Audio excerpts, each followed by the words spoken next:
What the Heck's your source for Warhammer Underworlds in under 30 times that one playgroup went to a grand clash without a win. Today, I'm your host, Phil, and joining me as always, or at least almost always, is my longtime co-host, Davy. How you doing, Davy? Doing all right. I worked overnight last night, which apparently means I'm going to do great at this podcast. Yeah, absolutely. Why not? Yeah. Who needs sleep? Yeah. It was good. It was my first time back in a couple months. I took a whole bunch of time off all together, and it was. I do actually really like the job, so it was nice to be back in the swing of things, even if it was a busy shift. Hey, there you go. Very good. Always love hearing that people actually like their jobs. For some context for folks today, we are recording on September the 7th. Fall is just getting started here. People are going back to school. There's at least around us, the weather's even started to change. It's a little wild. But our topic, and this is sort of another one of those signs that fall is coming. Davey was just at Nova, and we are gonna get some experiences from him, get some thoughts, and he might have also won some games or something. I don't know. Yeah, somehow. No one really knows. Yeah. But yeah, so before we jump into that, we have our normal community shout outs. Davey, is there anything you would like to shout out for the community? Yeah, this is we are going to end up shouting out something from the usual spots we go to, but this is one which this is almost even a Spent Glory shout out anyway. But yeah, I use his monthly roundup to like really find some cool stuff that I hadn't noticed before, and to that I will say he linked to a blog by John Grant Miniatures of somebody who did a custom Underworlds board. Which looks awesome. Yep. So we'll have the notes in the link in the show notes. But I remember, I don't remember this. There was they only did like 3 bat reps, but they had the full custom. I know exactly what you're talking about. And I also don't remember the name. Yeah. But I remember a big custom board, and it just seems so cool. And I don't think it's been better positioned to do a custom board than right now, when there's just kind of 2 sides of the board, and you can, instead of having like the sliding boards back and forth and all that sort of thing, like it seems much more achievable or more worth the effort than previously. Yeah, very usable right now because, you can just plop the thing down and be like, hey, opponent, how would you feel about playing on this sweet board that I made? Yeah. There's really no reason to object because they can just rotate it as normal. Yeah. Yeah. Very, very cool. I remember seeing that and thinking that looked pretty sweet. Speaking of boards, just thinking off cuff, can't wait for the new one. Having a second board is going to be something awesome. Because I don't know. Having only 2 choices right now, which I guess 4 because of the orientation, but like 2 sides, it's gotten a little stale. I'll be ready for another one. It has, and you'd think I'd be a little more like refined about like picking one or the other. Most of my decision points are like, do I want blocked or not? Yep. And then occasionally, like if it's a matchup that cares about stagger hexes because of Cataclysm or Pillage and Plunder with Violent Blast and Canny Sapper respectively, then I'll often be like, oh, okay, like let's position those in a spot that they're not going to drop into my back line or really super mess things up. But other than that, I often be like, I'll look at them like this is good enough. And I know other people are tighter on knowing like this is the right board for this situation. But yeah, I think the margins are much smaller than they used to be about like making the right board choice. So I'd agree. Yeah. Because it used to be catastrophic, like it was potentially catastrophic to make the wrong one. I don't feel like that's generally the case here. Nah, it's like very, very minor improvements to the potential placements for your hexes, and then also like ever so slight adjustments to where you can deploy, but like it's usually a matter of 1, maybe 2 hex difference, which on this board is like everything's so close. I don't think it makes a big difference. Yeah. But yeah, otherwise, like Davey said, some of our normal stuff. I thought this was an interesting article that I wasn't expecting anyone to do. The Staggerers made a ping tier list. With like a lot of like, I love pings sort of stuff. And it's like, wow, that is quite the take. Most people are very upset about pings, but to their point in the article, people really haven't been upset about them so far this edition. And I think it goes to show the design choices around pings have been very different in this edition. And I think it makes them a much more reasonable tool to have. Yeah, in our last league outing, I took a build for Sirenized Razors, and this one I have to give credit to. Is it actually Vintro? So Staggerers, which actually makes sense because big fan of pings, and I just grabbed it. I didn't really do anything with it. Like I just like I guess the one change I made is I cut Strong Start because I don't care for that, sure. And then put in Dangerous Ground. What's there's the rack card for damaging somebody in an edge token. Also don't like that, but I was like, if I haven't ever really tried that very much. I know Fish used it in his deck that he did well with, so I was like, let's just see how it goes. But as I was playing, I was like, I think there's like every ping possible in this deck. You know, I'm like pulling stuff out like Fault Lines, and like, oh wow, this is a this is a tough one. But again, like pings are powerful, and I was able to take down the wielder. Kind of use a combination of a couple high accuracy, like a high accuracy hit, and then a couple pings, and all of a sudden it was like he's got to use Commanding Stride just so I don't laser beam him with Siren Eye himself. And I was like, oh yeah, this is why pings are powerful. You just get to stack enough damage to get past those pesky defensive dice. So yeah, absolutely. Yeah. So yeah, if you have either shied away from pings or just are curious on someone else's thoughts, go check that out.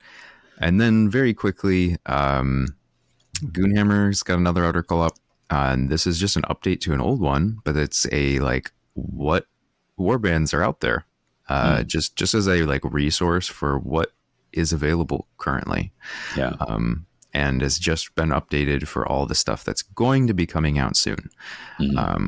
We don't know when yet, but we all know that there's going to be a giant release of the 4 new Grand Alliance boxes and the new starter box. So yeah, nice little resource there. And then Spent Glory also has a somewhat apt article for what is a best warband choice if you're a new player, which is always cool to see those new player focused pieces of content. We probably don't do enough of them. But love to see that kind of stuff because it can be a little overwhelming sometimes to figure out, like, I'm just learning this game. What is going to help me feel comfortable going into this? Yeah. I totally agree. It's easy when you're immersed in a game to kind of forget what sometimes the useful things are for brand new folks. So I'm glad they're paying attention. Absolutely. All right. Anything hobby wise going on for you? I just did a little painting on Kamendor's blades. I did up the Gits for Emmett, and I actually had a good conversation with Jared of Battle Mallet about. I was like, I really don't like contrast paints. I think they have made me a worse painter, and I think it's because I'm not using them as they're intended. Like when they came out, their advertises like, hey, just do this coat and you're done. And it kind of leaves all my miniatures washed out. And he's like, no, they're great for building up, like for finding the detail and depth, but you still, should be working up highlights. So I'm doing one trip back to how I traditionally painted stuff before contrast paints. I'm doing work on Kamandora's blade, see if I can pull off a good looking color scheme there, and then I am going to give contrast a try with a little more effort in it. And I think part of the key there is to not make it a rush job right before an event. So. Certainly would help. Yeah. I also struggle though to get paint down when I'm not under deadlines. So yeah, I hear you. I know that our current league has actually implemented a new sort of bonus for actually painting, and so I should be painting, but I have not yet. I have some thoughts of what I would like to do with my Hexbane's Hunters, but it's an ambitious idea, and I don't know that I actually want to try and execute it because it might just make me frustrated. So, are you gonna OSL the thing off of Hexbane's torch? No, that wasn't actually the idea. Okay. I mean, I guess I could just share the idea in case some much better painter than me wants to try something similar. But I was thinking about Hexbanes and like what their theme is, and they're like hunters of evil, right? Mm-hmm. And so I was like, well, that's fine. And like their normal paint scheme looks really cool because they're just really cool models. Yeah. But I'm a big comics person, and I was like thinking about other like hero characters, and the one that jumped to mind was like, if these guys were all Green Lanterns and they were making all their weapons using the lanterns. Oh wow, interesting. That would be really sweet. But I think that would be pretty hard. I've never tried anything like that, making their weapons look like they're made out of light. So I might try it on just like a one-off and see how it goes, but could be a lot of work that I'd be signing myself up for. It could be. I mean, the glorious thing about Underworlds is that you can try something with one warband, and if it wasn't great, well, you've got something painted, and maybe it's not amazing, but you're not now committed to it for the next 102 models in your army. No, for sure. Yeah. I can paint 6 models. I think that'll be fine. Yeah, exactly. But yeah, so that's me. And I think otherwise, the only other thing we've got going on is we've got Q3 coming up, and I believe that it will be in progress when this episode drops. So yeah, that's right. You can sort of stay tuned to find out more about what happened at our first ever team tournament that we're running. Yeah. Team tournament, a long time goal. And as we were executing it, realizing why it had stayed a goal for so long, because it is really hard. You kind of need people to sign up in batches of 6, because you need, if you don't want to have an entire team take a buy, that means you need 2-3 person teams like to sign up. Yeah. So, yep. But we ended up with 4 teams, so it feels pretty good, and it I think will be a very fun time. So looking forward to it. Yeah, I think so. All right, enough preamble. People probably want to know about your tournament Nova experience, but that's not where we're starting. Oh no, because the important thing is the con itself and having fun with friends. So we did this last year, and it was a lot of fun. So much so, I imagine, that you decided it was worth going back. Before we sort of jump into that stuff, what is Nova for anybody who's not familiar, and sort of the where, when, and why of this event? Sure. Yeah. Nova is the North Virginia Open, and it is in Washington, D.C., and is for all intents and purposes, a tabletop focused convention, tabletop miniatures focused convention. So there was the old world, there was 40K, there was AOS, there was Marvel Crisis Protocol, there was Shatterpoint, there was Trench Crusade, there was, War Machine. Think of any tabletop miniatures game, and it probably had some kind of presence there. Blood Bowl was all over the place. And there was other things around the edges. There were a lot of painting seminars, all this. We've taken a page out of the Battle Mallet guys playbook, and we kind of picked the one event we're going to do, and then then we mostly just play board games in the lounge. Yeah. Which was really great. Emmett and I did a little bit more this year. I'll talk a little bit about that, but the focus there was really kind of cool group of people, Battlemat and some of the other folks that were there. It was really great to meet up and spend some time with. Was a big part of it, but the big focus is a tabletop miniatures convention and all the stuff that surrounds that. Yeah. And did anything change with like the layout or anything about like I know the way they had Golden Demon set up last year, it was kind of crowded right at the front entrance. It's exactly the same as far as I can tell. All right. Yeah, I think they call it the Capital Palette. Okay. And Emmett and I got a chance to kind of ogle those miniatures on our kind of last evening there. Yeah, awesome. Some super cool stuff. Yeah, for anybody who has not been to one of the larger conventions, Golden Demon or just generally their painting competitions that they host at all of these things, really pretty impressive, inspiring stuff. So, I would say well beyond anything I'll ever do, but I guess I should never say never, but still inspiring nonetheless to see people who are so dedicated to miniatures painting. Yeah, it kind of brings me back to the days when I was quite young and getting a lot of my hobby through White Dwarf, and they would have, here's a spread of some, I guess it was often at the time Golden Demon stuff, but like here's a diorama or something like that. Yeah. And so it was fun just to like look through and, see where somebody else's creativity took them. And not just creativity, but, dedication, right? Like we're talking about people have put so much time, not just into that miniature, but the process, the practice that got them to the point where they could create a miniature like that. In some cases, literally, because I think there was a sculpting category too. So, very cool. Yeah. I think there was that last year too. I'm trying to remember, but I think some like custom busts or something. Yeah. So, very cool stuff. And I guess since you had already mentioned it, you did some stuff before playing your Underworlds tournament. Besides board games, sounds like you did some other stuff with Emmett. But what sort of games were you playing? Who were you playing with? What else did you do? Well, by and large, it was the Battle Mallet crew. If you go, there is the board game lounge, and you can check out just a huge number of games are available there. And then they also have a small play to win category. And I say small, there's actually a lot of games there where you check out a game, write your name down, and then you're just entered in a raffle. Everybody who played that game over the course of the weekend has a chance to win it.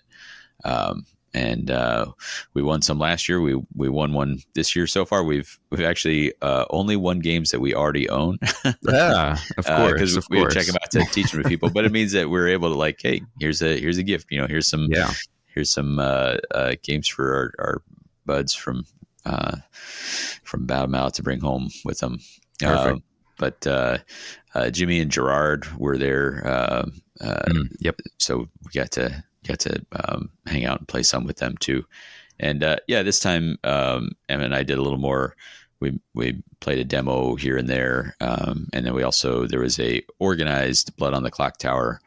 So we got a night of that, a very large game of 15 people that was dramatically won by the intervention of Jared the Gunslinger coming in as a traveler. There's all kinds of shoutings like, what do I do? What do I do? And Emma are like, shoot him, Jurassic Park style. So it was, he's like, I take the shot. And it was a very dramatic finish. It was very fun. So, very good. Yeah. Very good. Hearing that it was organized is that's something, because I remember last year you were trying to drum up a group and get people together, and man, that was coming together very late. Oh yeah. I mean, that also was still the case here.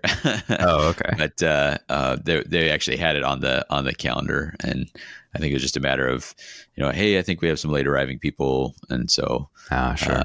And then it ended up max game size of 15, actually all the way up to 16. So It meant there was a lot of debate I bet.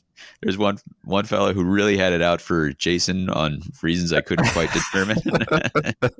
They'd never met before, and he was like, "You're acting really suspicious." I was like, "What? What do you don't?" He's like, "I'm looking at his body language." I was like, "You don't know his body language. You don't know this guy." So funny. It's funny.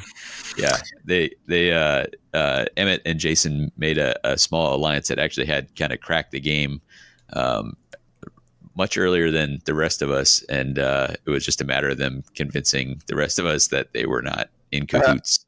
Yeah, or that they were, but not in a bad way. you guys are working together in a very suspiciously coordinated manner. I don't know that you're actually helping here. Yeah, exactly. So very fun. Yeah. Well, very cool. Knowing that it's in DC, do you ever try to get out and see anything in DC, or is there just not enough time? So this year we did not manage to do that. Last year we did. I don't know if I talked about this last year, but there was. I have a friend who lives in the area, and he kind of popped in both years. This year he came to play some games on Friday night. Last year he came and scooped us up, and we went to the Udvar Hazy. I may have that quite a little bit wrong, but this it's basically like the overflow for the Smithsonian Air and Space, and that was kind of incredible. And then I'll often go running. There was one time last year I just accidentally ran to the White House. It's kind of going along. I'm like, oh, I think I'm getting close to something big. Oh, yep, there it is.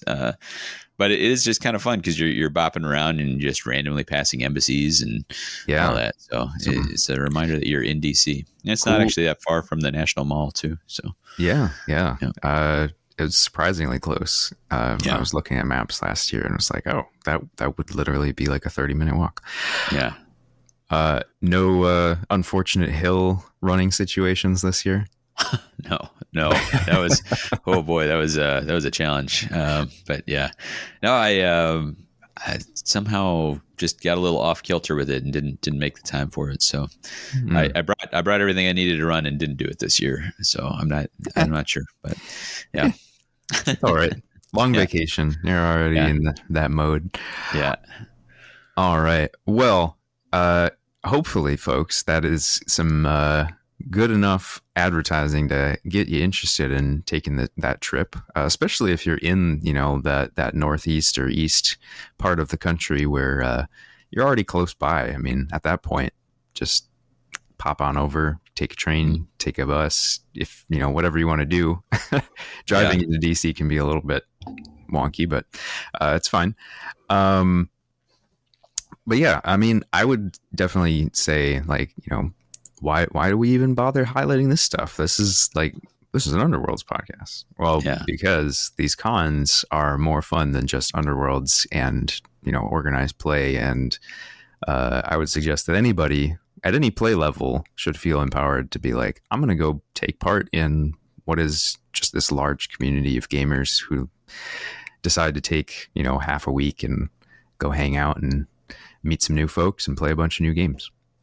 Yeah, I mean, I think it's often said, not just by us, that one of the highlights of Underworlds is the community around it, and this was just a way to get to be able to enjoy that, Yeah, and like doing it outside of a somewhat stressful, time crunched tournament situation as well. Right, exactly. But without further ado, I do think folks are probably going to want to hear a little bit about what you did at this tournament because, spoiler, you won the dang thing. Yeah, I did. So what'd you bring and why'd you bring it? Well, I brought the Kunnin Krew, and I'm kind of relieved that we actually got on record. Otherwise it would sound like I'm making up the story, but I think I mentioned last episode that I was either taking something like the Kunnin Krew, although I only had a game of practice with them, or I would take something super smashy, the Gore Chosen with Raging Slayers or something like that. And I actually had enough space in the bag that I brought both those Warbands and their fighter cards, and then built decks, but also brought our whole binder of cards so that I could swap if needed. Which I didn't end up doing. We were having so much fun doing other things. I didn't play any more practice games. I didn't really tinker with anything. I was like, I'm just going to go with that. And I settled on the Kunnin Krew because it's not all that often that I get to do that play style that sits on tokens, like who's threatening a lot of scoring by holding treasure, by like with the chief thing being positioning, and with the build of Emberstone and Pillage, it meant that I could threaten enough scoring that it wasn't truly purely a counterpunch. I don't know that can exist in the game in its current state, but it was about as close as I could get, and that based on my very, very limited experience with them already was pretty important, because if you can counterpunch with them, you can get the inspires on the big guys, and if you get the inspires on the big guys, then you're in a much better position going forward from there. Yeah. So with that, is Torka or Manok really the focus, would you say, of the Warband? Or, I mean, like, I don't even think I've played against them in this edition yet. So yeah. So that's a good question, and I think it depends on the matchup. If you're in a matchup that really wants damage to come online, then Torka is more important. He also gets a second defensive die when he is inspired, which is a really big deal. He goes to 2 block, which is real juicy, and then 3 damage at range 1, 2 damage at range 2 without the need for Grievous, so you can add to that. Nice. And so unfortunately, he never gets better than 2 hammers, so you're relying on some of your supports or other upgrades to improve that. And so I think going in, my idea was that Torka was the person. But I found more and more that Manok actually was doing a whole lot. Manok gets very accurate, 3 hammers at range 1 and 2. And then with the help of an extra die on offense, if you've got Keen Eye and all that sort of thing, then all of a sudden he can really be churning out a lot of accurate attacks, especially if you don't need the extra damage. For instance, if you are playing against Gits or somebody else with low health profiles, like some of the schlubs in Borgit's Beast Grabbers. Yeah, sure. Yeah. Was there, besides that, it's just like a different sort of play style than you've been playing and anything like that, was there any sort of consideration that these are potentially some guys that are well positioned given the current meta, or was it just like, I like these guys, haven't gotten to play them much in this edition, let's try them out? I feel like my finger was not on the pulse of the current meta enough to say for sure. Sure. I think there were some fortunate things that came out of it after the fact that I think worked well for me.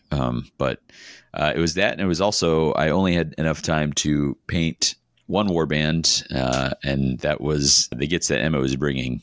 And so then I needed to take something that I had already painted, which really restricted down what I was gonna do. But I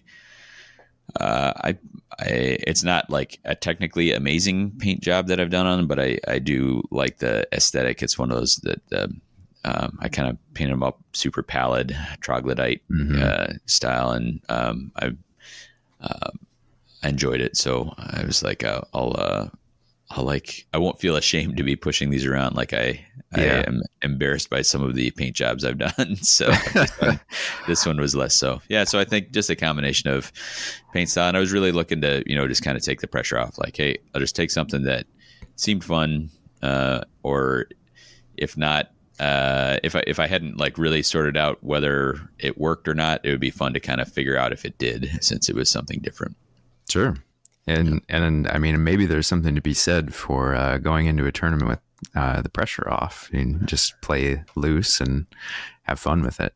Yeah, I mean, it worked at Q2 when I took Dread Pageant. I had good practice with them, but I went into that with not very much sleep, so I just took all the expectations out of that, and that I do think let me play relaxed, take everything one match at a time, one game at a time, and instead of getting too amped up. And I don't, I wouldn't have told you that was a thing that happened to me.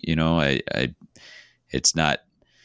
I don't consider it a bucket list thing to, have another, have a big trophy or anything like that. I really like playing the game, but apparently it helped some. So, yeah. Well, I mean, it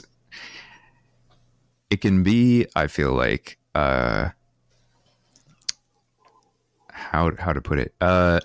You can end up kind of becoming myopic or like tense when you feel like, oh, I should really be able to win this match. And it's like you're not viewing the board as well, you're not making as many decision point evaluations, and then suddenly you realize that like, oh, I made like 3 mistakes in that game that are really costly. Even if you won, sometimes you're like, oh man, that really should have been easier than it was. Right. And I know from my experience playing at, especially when I'm doing well in a tournament, sometimes like as the tournament goes, it's like kind of these compounding thought processes of like, oh man, I made all those mistakes, better not do that again. And then it's like you keep thinking about all these things, and then eventually it can kind of get you a little stuck. So it's like, maybe it would just like, and in some cases, actually, I feel like I've played some of my best games this edition now that I switched off onto Hexbanes, because I'm just like, I go into every single game that I'm playing with Hexbanes expecting to lose. I'm like, whatever, doesn't matter. I'm going to just go out and do my best and have some fun with these dogs. And I've, surprised myself a number of times where it's like, wow, look at that. I scored 20 glory with these guys. So I don't know. Maybe there's something there. But okay, so that's what you brought. But what was your actual tournament experience? I believe it sounded like it was 3 rounds.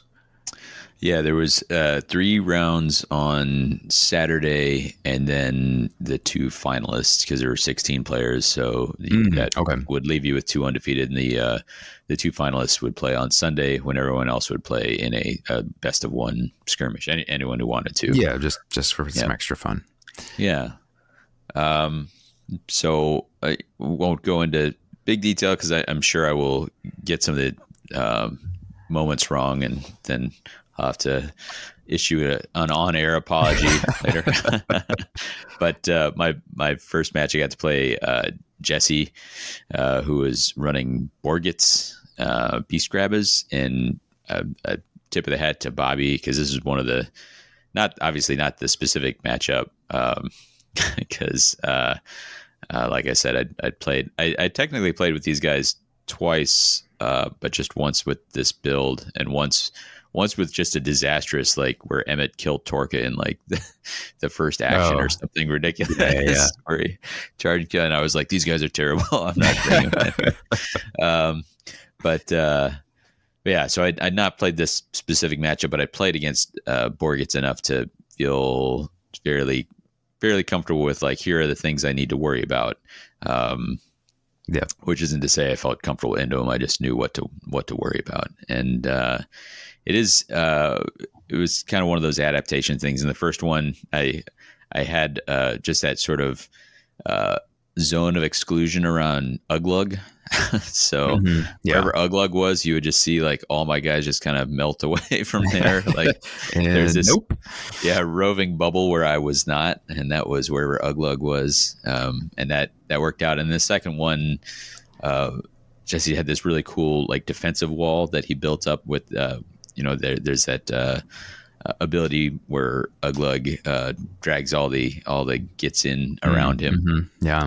And that was like right in the middle of things. I was like, oh man. And for that, I did actually inspire up Torka to be able to put a big enough hit on Uglug to make him back off and give me a little room to breathe.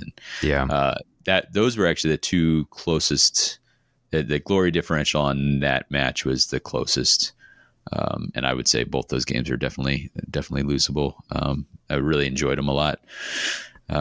Jesse had a funny comment. So Emmett and I had dressed up. We had like coordinated outfits, where we were in rose tracksuits on the first day, and then kind of jean vests on the second day.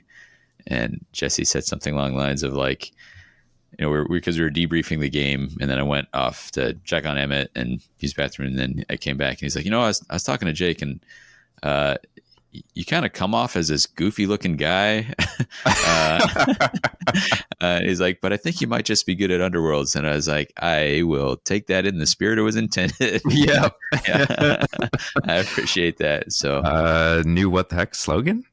Yeah, you might just look like a goofy guy. Some goofy guys who might be good at Underworlds. But it was great, and it was a fun one to kick off with. Very cool. I'm glad that we sort of have some of the rules stuff with Borget's clarified now. I might have to go back to him and try him again now that I know I'm not going to get surprised by a judge ruling on how my Warband works. Yeah. Do you remember what pairing he was using with Borget's? Yes, it was Blazing and Pillage. I pretended to be really shocked when he said he had Pillage in there. Yeah. I mean, like, you gotta. You have to, yeah. With that Warband, like, it says it on the War Scroll. So. Yeah. Must use Pillage. Okay, sweet. Good to know. I mean, that's not really a surprising pairing. It's just always interesting to see what people are running, but that one is not shocking by any means. It's a good pairing, does a lot of work, and I played against it with Mark using it at Adepticon this year. And right. Yeah. You're pretty good. I know I know in the first game he made the what's the not the bait, but whoever the muggins, not the that trophy? That's a different the trophy was Torka, and that made me push Torka way out of contention. Oh yeah. Yep. Which is how I ended up in this situation where, like, I don't have enough damage to do anything to Uglug, so I'm just not going to do anything about it. Yeah. Very fair. Yeah. And I also sent Gicket up. I was like, I'm just going to plant him on a feature. I'm going to give him a guard token. He's going to be super hard to kill. And he's like, well, I'll start swinging with Uglug using Cleave. And I was like, ooh, God. Whoops. I do remember that you have Cleave now. Yeah. So, yeah. Yeah, reach 2 Cleave. Pretty scary stuff. Very. All right. So first match ends 2-0, going on to round 2. Yeah. Probably feeling pretty good at that point. Yeah, feeling fine. Just, you know, I had a really enjoyable first match. And then I get another one because it's Samsky, who has come to our events here in Madison and has taken Molag previously. And so when I sat down, he had another big guy, and I at a distance assumed it was Molag again, but it was in fact Black Powder. Ooh, okay. And I was like, hey, I honestly don't totally remember exactly what the changes are. Like, which of your abilities are now 2 damage? And he's like, the ones you don't want. the ones you don't want me to have. So it's like 2 damage and Cleave on a shot, which is like, oh, that's going to be real tough for my guard token on a feature situation. So, oh boy. Yeah. Okay. But same situation. I think first game I managed to rip down Black Powder, and the second game I managed to avoid him enough to get ahead of things. And another couple of close ones. And Sam actually kind of pioneered a cool, like, I don't know if he just came up with it on the fly. I think he did, because I remember we almost like talked it out loud. There's this ability on my War Scroll, which is Dirty Tricks, and this is where your opponent picks either Ploy or Upgrade, and then I pull 3 cards from my hand, and then he picks one of those 3. If he picks what he was hoping to get, then I'll draw a card. If he doesn't pick what he was hoping to get, then I will determine what the result of one dice roll would be, whether it's mine or his, offensive or defensive. Mm-hmm. Yeah. So extremely powerful, especially if you have a full hand. And he figured out that he could do some guessing, like, hey, this was your opening hand. You probably stayed heavy on ploys. So I'm going to assume ploys. But what he figured out was because he's going to, part of the ability is that once he flips one, then I show him all of the cards that I presented. So he was using it to like gain hand knowledge. So he's like, what I would like to see are ploys or something like that. So I'm going to say upgrades, because that means you're going to show me you're going to put as many ploys into that hand as you can to make me be wrong, which I thought was pretty clever. So I enjoyed that innovation. That next level thinking was pretty fun. That's awesome. And yeah. It's a interesting turn on like when I remember that War Scroll when we were reviewing it and being like, that's a pretty cool ability and like very different sort of design space that we've not really seen before. Had never considered that the opponent was going to be able to sort of turn that against you, but like, yeah, sort of a tip of the cap to the designers for that one to be able to be like, yes, very good ability for you, but your opponent actually can gain some advantage from this too. Yeah. This is also a Blazing Pillage pairing for what it's worth, which I think was a pretty good match with them. But this was, I want to say, so I played, I think in just about all but one of my games, I managed to trigger dirty tricks at some point. I think there was one game where I held it too long and ended up, not enough cards in hand for it to matter or whatever. I think this is, in maybe the second game of the match here was the only game where I attempted it and it didn't work, where my opponent pulled the card that they actually wanted. The irony here is that then I get to draw a power card, and the power card I drew solved the problem I was trying to solve anyway. Of course it did. Of course it did. Because I was like, I really can't afford to take 2 hits here. And I may have made the defensive roll anyway. I don't remember, but I remember the card I drew was Healing Potion. I was like, oh, well, all right. Now I can afford to take 2 hits. Well, there you go. Yeah. Perfect. Yeah. So sometimes it's just draw a power card, and sometimes that's all you need. So very cool. How was just overall like strategy playing against Black Powder? I don't think I've played against Black Powder at all this edition, and I know his abilities are all very focused on like just Black Powder. So like just the gun, not even just Black Powder. It's Black Powder's gun. Just his gun. They're good. It's that problem where you have a couple of Noblars that are like providing absolutely nothing. Right. Yeah. His bird Shriek was just flying around and straight critting people. I was like, I'm okay. You'll have to crit to like kill. Oh, you got him. Okay. Yeah. Well, that probably won't happen. Oh, you did it again. Like, oh God, get me away from this bird. But yeah, in the one after dropping Black Powder, is like, well, now you kind of don't have a War Scroll. Like none, nothing you have on here matters, and your Inspires shut off, and that is a bummer. And I can't. He may not have inspired in either of them, because I think the other I managed to clear enough minions, and he was missing his attacks that would have swashbuckled him some more. Yeah, sure. Some more loot. So that makes sense. Yeah, but very cool Warband design is a little bit lopsided, I guess, is what we could say. But yeah, definitely better with the buff. I agree that having a 2 damage shot at range was real scary. Yeah. I think I may have said on air, like, I just wish that War Scroll had, I don't mind, like, I think it's powerful, like, or not powerful. Well, I think it's got some strength, right? Like, I think all those shots are really good and interesting now with the bump to damage on the 2 less used ones. But I just wish there was a little more variety on the War Scroll. Like, I wish there was something to push the minions like there used to be. And I would love to see Swashbuckle mean something, even if you don't need any more swag, a once per game. Hey, if you successfully Swashbuckle, you get to break an upgrade or something like that. I think there was room to be a little more interesting with it. That unfortunately is a little bit of a missed opportunity. And yeah, it's a little bit strange even that they were like, oh, we're going to lean away from the breaking upgrades thing, because in some ways it would have actually been less punishing this edition, because you get the glory back when they break. So at least you could play something else. But no, I definitely would have also liked that. I think there's a lot they could do with all the minions, but they just were like, nope, and focus it all on just black powder, which, I mean, it's whatever. But tip of the hat to Sam. He likes what he likes. He was like, hey, do you know what death warband I would take? And I had to think about it. I'm like, oh, Kanan, right? He's like, yeah, absolutely. Yeah.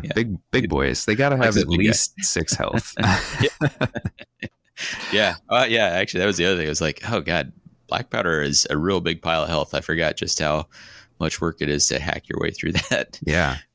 We'll have to ask Sam if he's going to be looking at Hrothgorn when he gets re-released here. I have to imagine he will. Yeah, I might too. I always liked him back in the day. But anyway, neither here nor there. So that's the end of round 2. Going then to round 3.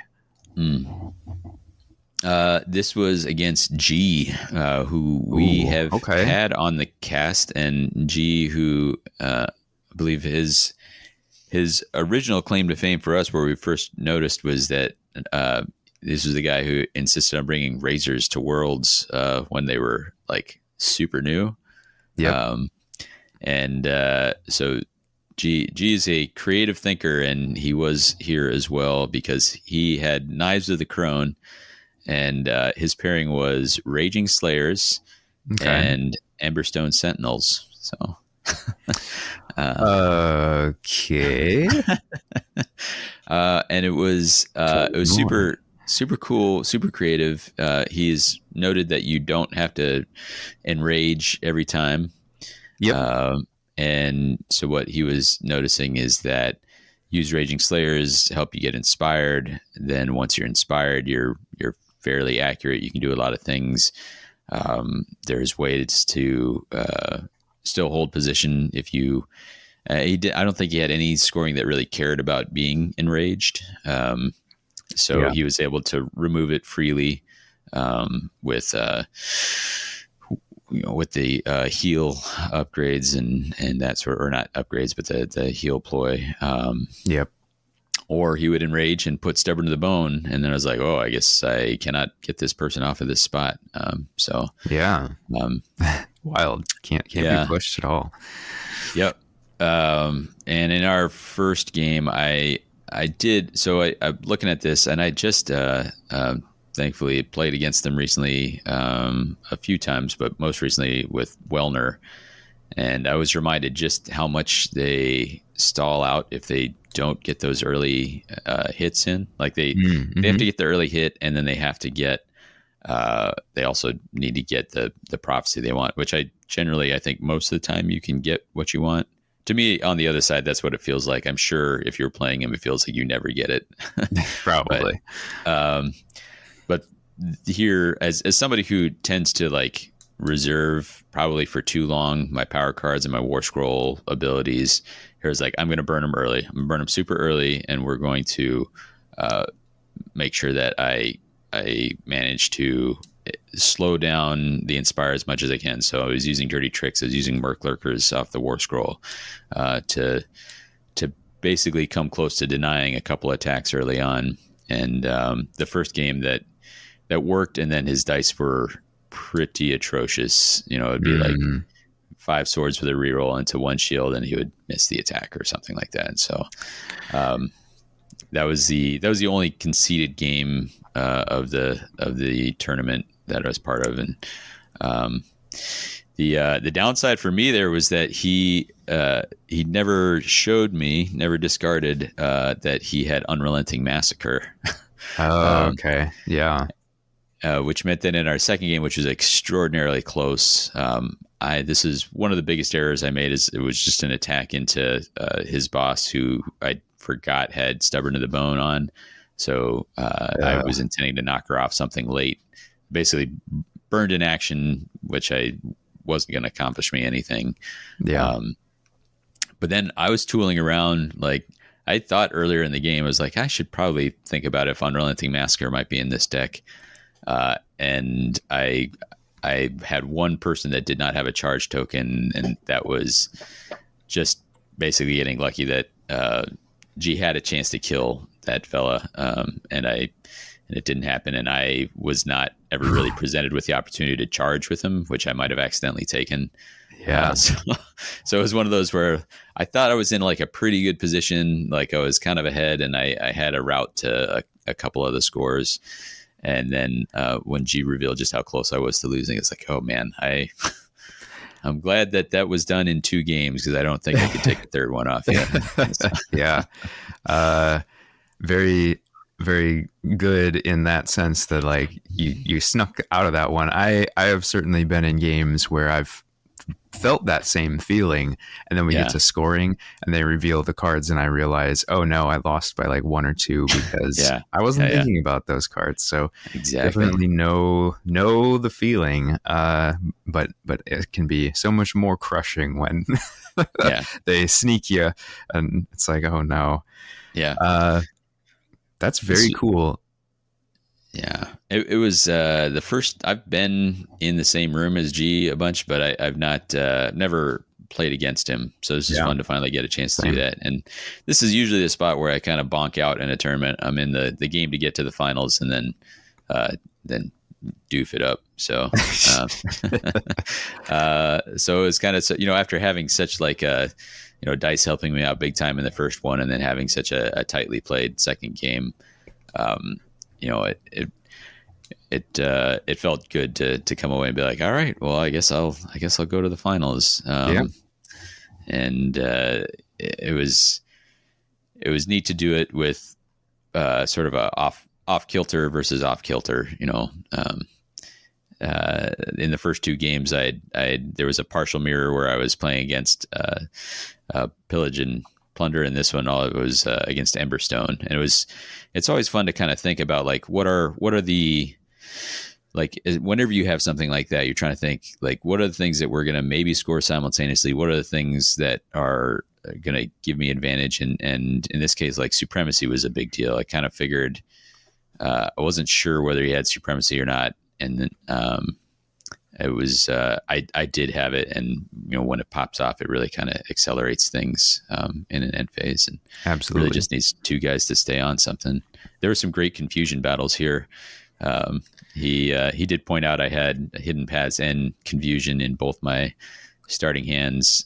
Not exactly true. I think one of them I buy the numbers into it, but the point still stands. And round 1 still. Yeah. And you use that with a Kunnin plan where you get some free pushes, so you can send someone unexpectedly into an edge hex, and then hidden paths, and then confusion, and you can steal tokens you have no right to get to because you're kind of slow. Oh, I love it.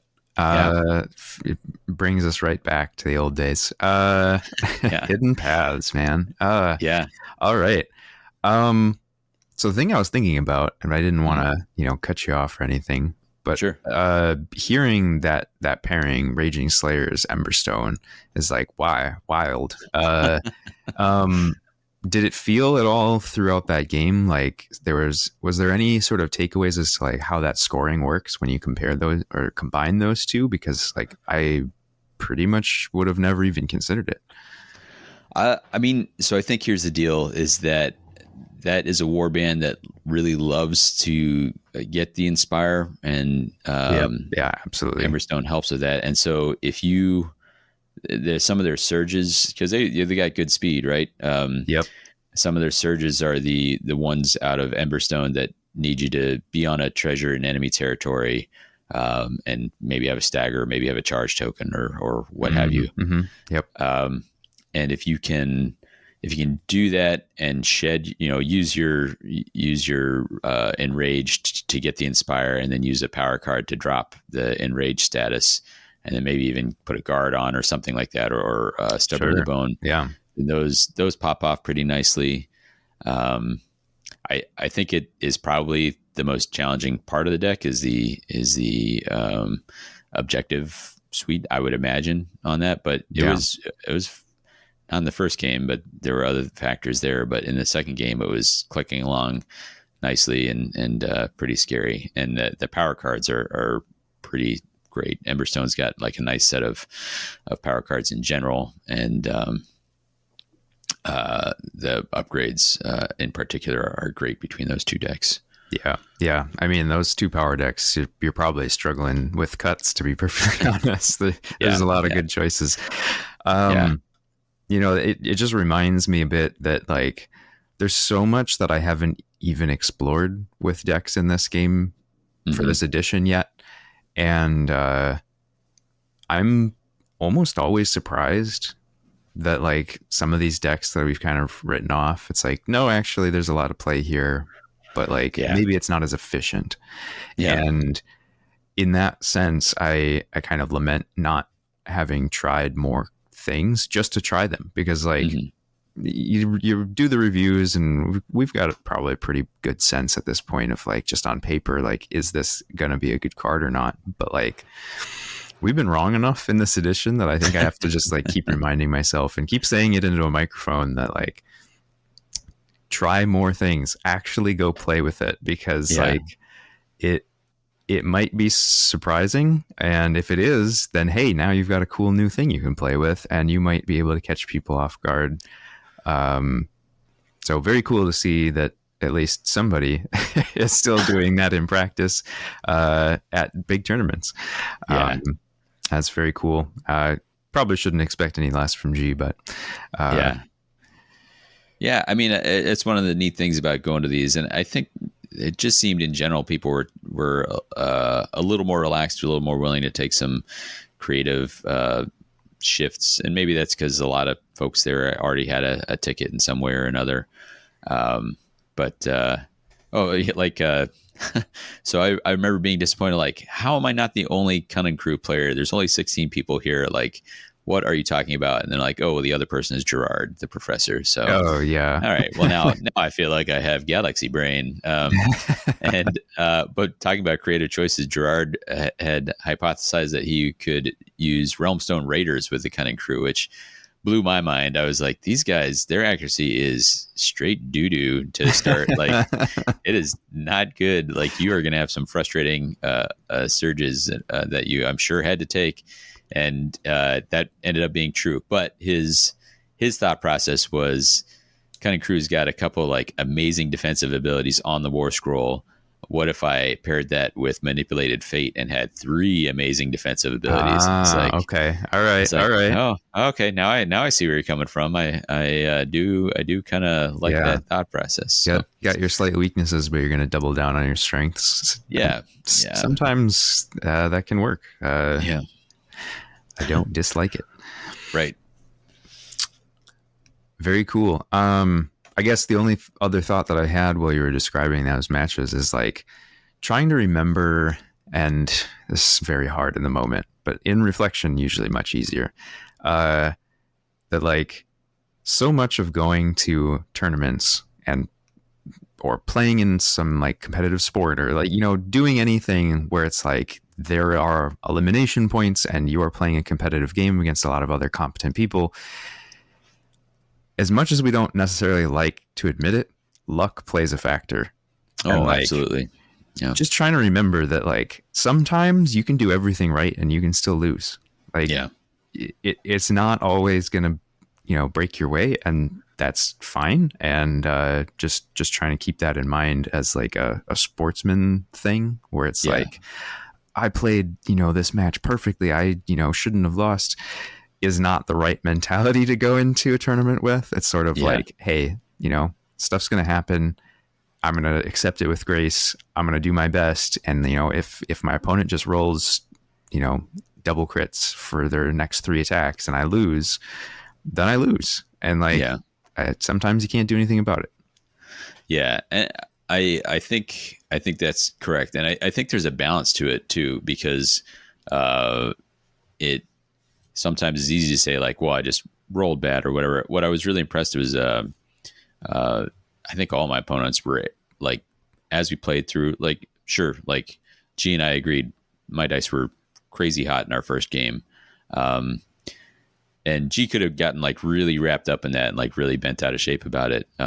But the second game was definitely winnable for him, and we were able to like kind of go back through, and he's like, this is the thing I should have done differently. Like I managed to get Gicket in the back line, like I said. Yeah. He's like, I shouldn't have left that guy alone. Like if I had killed him, then it's a different game. Yep. And I think we also identified like when sometimes it's just, taking that first action, like the temptation is always has in the past for me is like, I would rather the opponent go first and then I've got the last chance to get on tokens and that sort of thing. But there's enough surge scoring, there's enough other scoring that really benefits you getting on a token first that I found myself voluntarily going first quite a bit.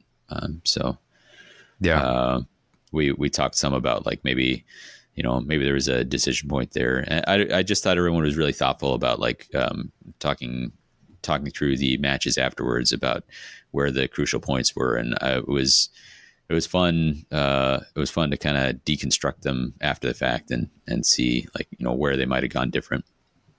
That is really cool to hear, especially at like a larger, more competitive tournament, to have people be willing to still do that kind of rundown at the end. And being able to focus very much on just what were the things in our control and like, what were the decision points? What could we have done differently? And maybe even just asking like, hey, opponent, I don't know what I should have done differently. What did you see? Can be a huge learning opportunity. And I feel like it is a really good tool, especially if you feel like there was a match where things went really poorly for your opponent. Mm-hmm. I feel like anyway, like sometimes you can kind of pull them back in to being like, hey, let's engage by just saying like, hey, did you see anything? And maybe if you won, you don't do it this way, but you can maybe say like, hey, I saw this thing that you did. That was cool. Did you think about doing these things? Yeah. Just to try and like get somebody back from that edge of like, man, I lost because of all this bad luck, to let's think about the game and what can I learn from it. Yeah. So really awesome to hear that. So that gets you into the final, which then is going on the next morning. So I guess was your, not that it's super important, but I always think it's interesting when we are at AdeptCon and like what people are doing the night before the finals. What was your night after that like, and what were you doing, if anything, to be like, maybe I should get some extra sleep or something before I go play in the finals? Well, I knew I was playing against Jimmy Molini, a guy I really enjoyed talking to, and we talked for quite a bit. We couldn't figure out if we'd ever played in an event, and I was convinced we hadn't. He thought maybe we had. We've played, online here or there where I contribute to his like we both like sometimes try to do those special snowflake builds. And I remember there's one time where he was building his like in first edition where he's like, I think I'm gonna do Magor's like a Supremacy Magor's build, and I was like, that's such a great idea, like let's do it. And then ended up being not good. But Jimmy's the guy who I won the Gen Con clash with the Suicide Reavers, where he just blew them up all with Shard Gale and says, I got a bunch of points for them dying, and your kill surges don't work anymore because I'm already dead. Super, like I'm jealous of him having had that. Anyway, Jimmy historically goes out pretty late on Saturday night. He's got a ton of. I mean, he's a super friendly guy, super nice guy, and so understandably, he's got a lot of folks that are interested in hanging out with him. Me, on the other hand, I had pushed Emmett like way hard on the first night. Like we were up super late, and he slept so like he slept from like 2 a.m. to 2 p.m. on the first. So one of those where I kept poking him, being like, "Hey, bud, do you want to go play some games?" He's like, "Yeah," and then he would fall back asleep. So with school coming, I was like, "Hey, we really need to like start titrating back your bedtime." So I think we were in bed. I tried to get us in bed by 11. We were in bed by, midnight, and asleep shortly after. So we made some time. We played some more board games, but then we got a decent amount of sleep. Which was good. Got recharged. So Yeah, I guess a little bit of a reach back to the like just con experience stuff, but don't go into these expecting to get a lot of sleep. And if you are playing in a big tournament, maybe make the point of having to disappoint some people to be like, hey, you know what? I do actually need like enough sleep to function tomorrow. Yeah, exactly. It used to be, generally is, but it wasn't for this one. One of my main plans is on somewhere in there is wake up early, even sacrifice a little sleep, wake up early and run, and I just feel better. But sure, I just didn't make it happen this time. But yeah, we didn't make it a crazy night or anything like that. Nah. So yeah. All right. So game against Jimmy. How'd it go? Yeah, it was good. I didn't really have the nerves that I might, having finally made it into a finals for one of these things. I super comfortable hanging out with Jimmy. We were a mirror match as far as deck pairing go. We were both on Emberstone Pillage, and I was thinking about it. I was like, man, I don't know if that is good for me because he is. I mean, he's got the gits, right? Like they got a lot going for him. But thinking about it, I was like, I can't imagine he took Supremacy. So I have that going for me. So I think I may actually have a higher ceiling when you think about Bounty and that we're both going to be running Strip and probably neither of us are going to get it. But I can probably get Supremacy at some point, or that's going to be not impossible to stop. But if I have it early when my guys are still alive, I've got a good shot at that. So that felt good. And then I think Slippy, I mentioned this to him and he was like, hey, just start, get your big guys online and kill them. And I was like, yeah, I kind of had the same thought. Like if I can get Torka or Manok inspired and either give Manok damage or give Torka accuracy, then they can actually do a fair amount of work just removing gits. Yep. And all right, both games were real tight, and but the second game I had exactly that happen where both the big guys came online, and I think Manok had a run of like 5 actions, 5 kills or something crazy, just because 4 hammers, and I had Gikit positioned to be supporting, which the War Scroll gives Neat Biter. So yeah.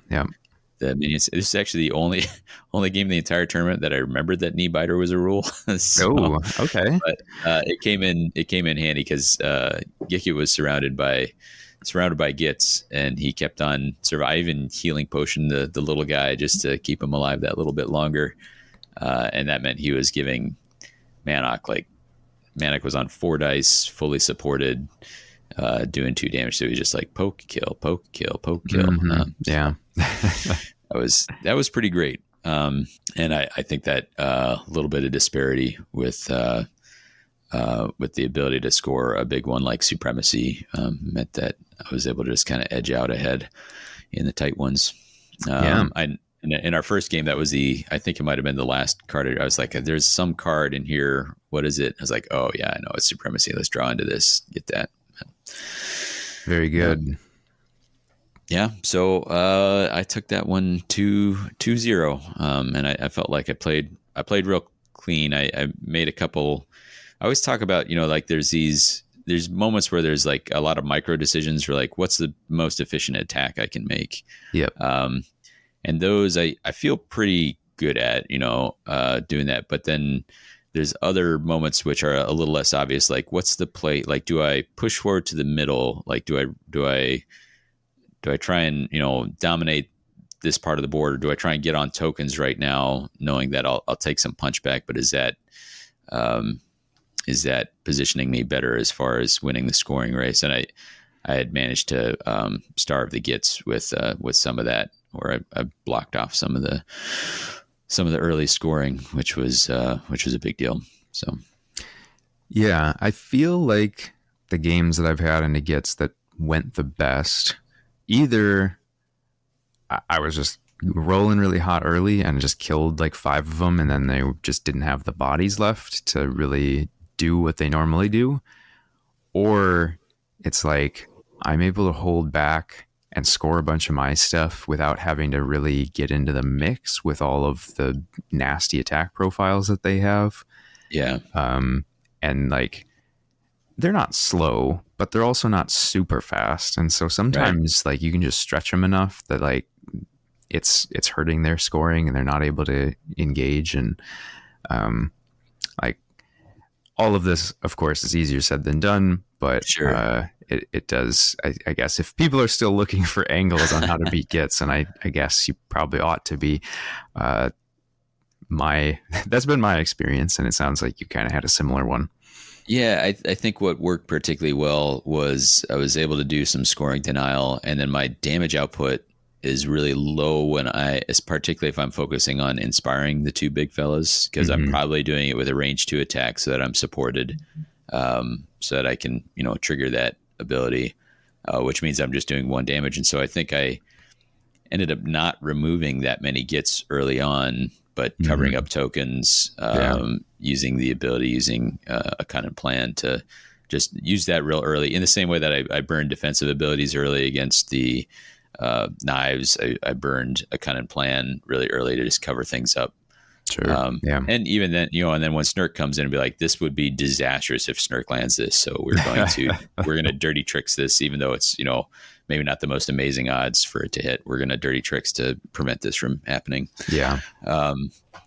And just slow things down, but also I'm not killing the Gits. And so even when scoring started coming, or when I started killing them, the two things combined where the Inspire was actually fairly delayed too. Sure.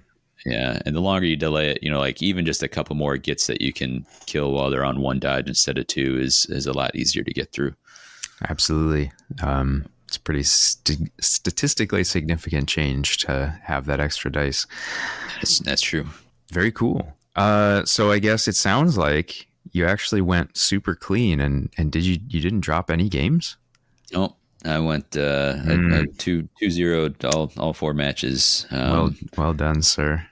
Yeah, I appreciate it. And that's not to say, that makes them sound more lopsided than they were, I would say. No, other than the game, I got super lucky against G. I would say the other 7 were all losable at some point, Yeah, so. And I think most games of Underworlds, I would say, are fairly losable. There's certainly games where you're like, okay, I probably can't lose this anymore, and most of the time your opponent knows that too, and they'll concede if they have the opportunity. But I would say, like, no matter what the situation is, like, getting through matches in a big tournament 2-0 is always impressive. Like, it is just good. It's a thing that is hard to do, and to do it for the entire run, be perfect the whole way is certainly rare. We don't see it very often. So very cool. I think, I don't know, did you have any other thoughts about your tournament experience before sort of move away from that? I would want to call out my son, Emmett. We're on the same word. I was thinking about asking you. So, we heard all about your experience, but what was Emmett doing? So, Emmett brought Gits, and he brought them with rack and pillage, just to, kind of step away from he's played a lot of the classic Caddick pillage combo, which I think is just more powerful, but it gave him some different plays, some interesting play lines that he had a great game. He went down 1-2 to Craig's Essential. Oh, okay. Craig is super awesome. I really liked hanging out with him and Jesse and Jake, and getting some of their group vibe was really entertaining. But I guess Emmett managed to beat Craig last year, and so Craig got his revenge. Emmett had a close one, and he was, but he enjoyed that. I think he had one round that was a little rough, and he was feeling a little bad about that. And then he played a different Jake second round, who was a newer player, and I think Emmett was like, "Well, I'm not new. I can win this." And in that one, he was actually, I could tell. I ended up having to kind of once the game was done, he kind of kept it together, but I was like, I think you could use a little walk. And so we went and walked, and I let him kind of get it off his chest. He's feeling really bad because he forgot to stop Strip the Realm not once, but twice. And in one of them, it absolutely cost him the game. Yeah. And in the other one, it might have. And so he's feeling pretty bad, pretty down on himself for that. But I guess he kept it together pretty well. And then I warned him, I was like, hey, I know you're having a rough time, as far as wins go. Everyone here is here, because they're trying to play hard. So you don't have to feel bad about losing. And then here's the other thing is that Graham, who placed second last year, is also 0-2. So there's a chance that you might have to play him in the last round. Your reward for going 0-2 is that you might play Graham in the last round. And that is exactly what happened. Oh, boy. But I guess they had a really good game. I talked to Graham a little afterwards. He had some really nice things to say, which I appreciated him sharing. And Emmett, that was Emmett's favorite match. I think he ended up giving that vote. And in the end, Emmett got voted favorite opponent, which maybe is the 11-year-old cheat code. Going to give it to the kid, but could be. But he was really happy. He won the Battle Mallet guys have taken our Skylar and Brian's strategy, which is to give the best opponent a plushie.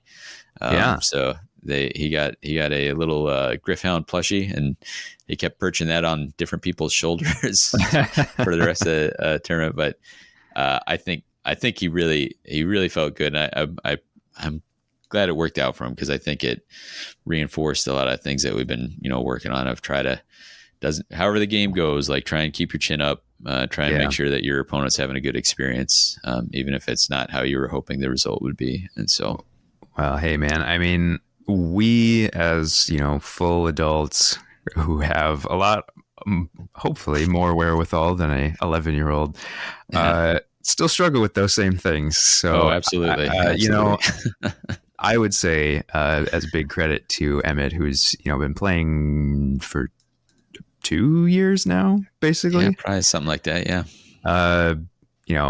Become a very competent player in that time, and definitely I feel like shows some maturity beyond his age in situations like this. I think he's allowed to let the mask slip a little bit here and there. Yeah.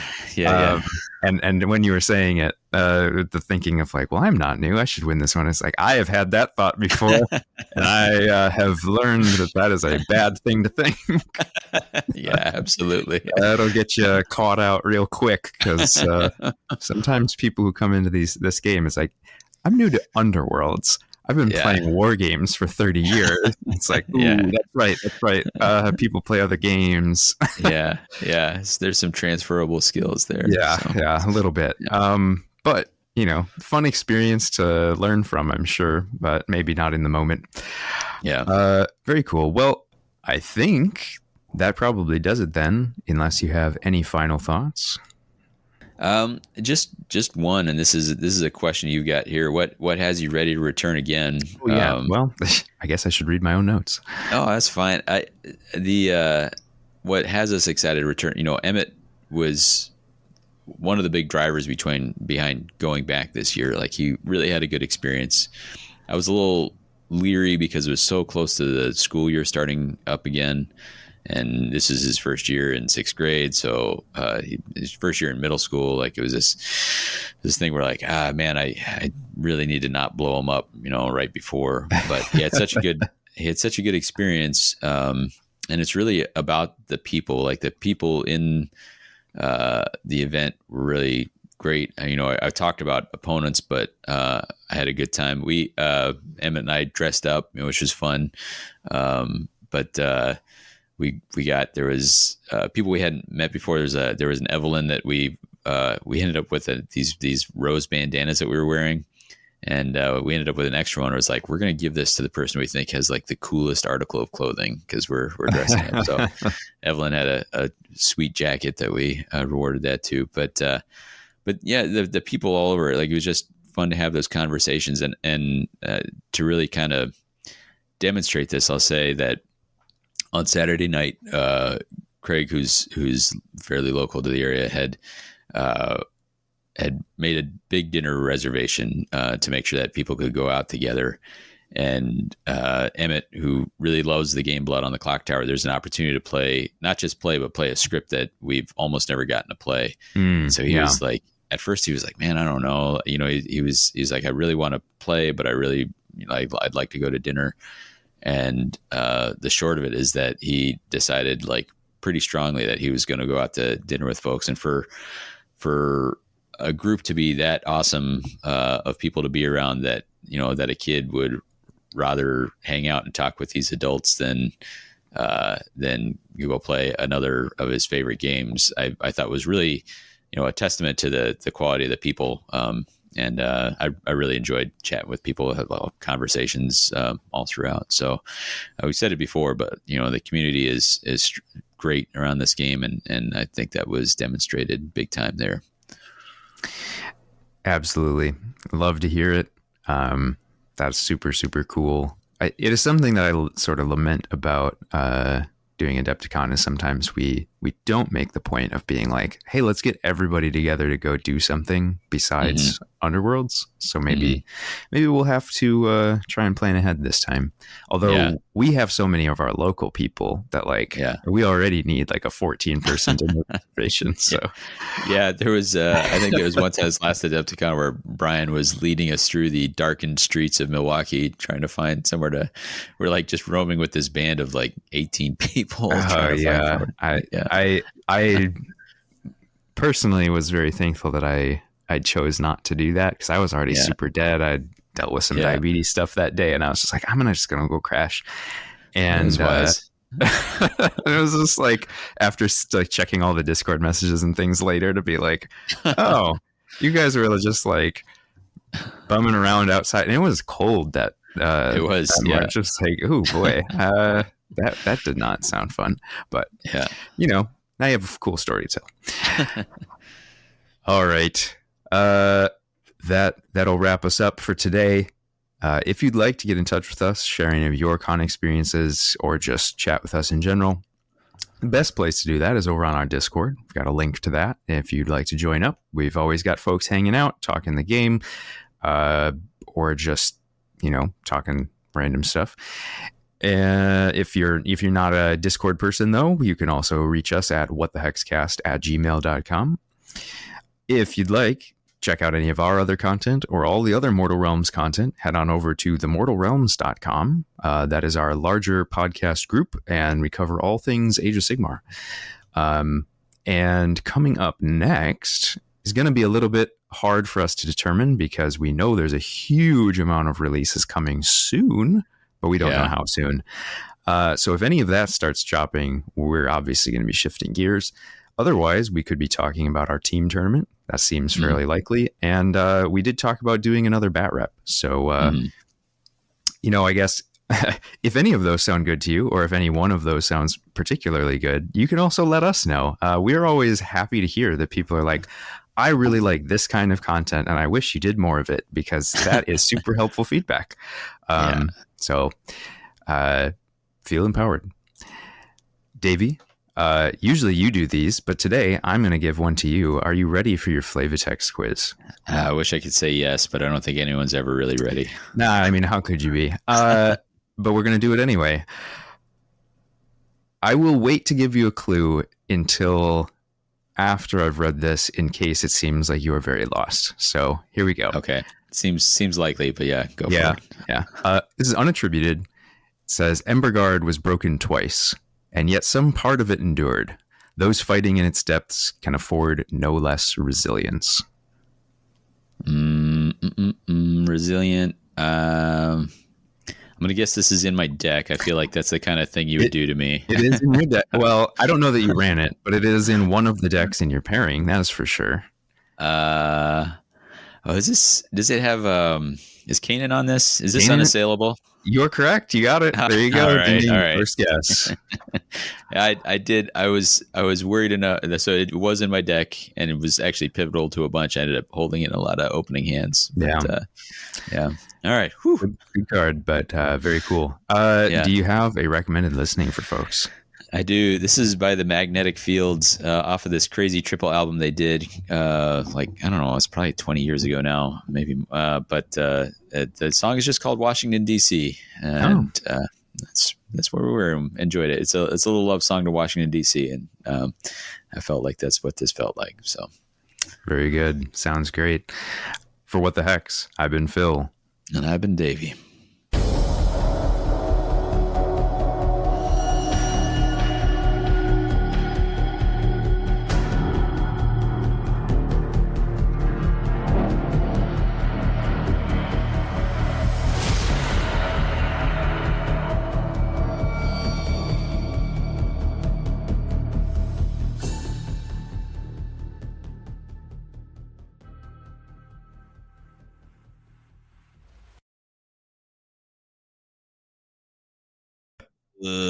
I'm blanking. I was like, dude, this might have been why I brought it up before we started recording. Prep work. Yeah, it's useful.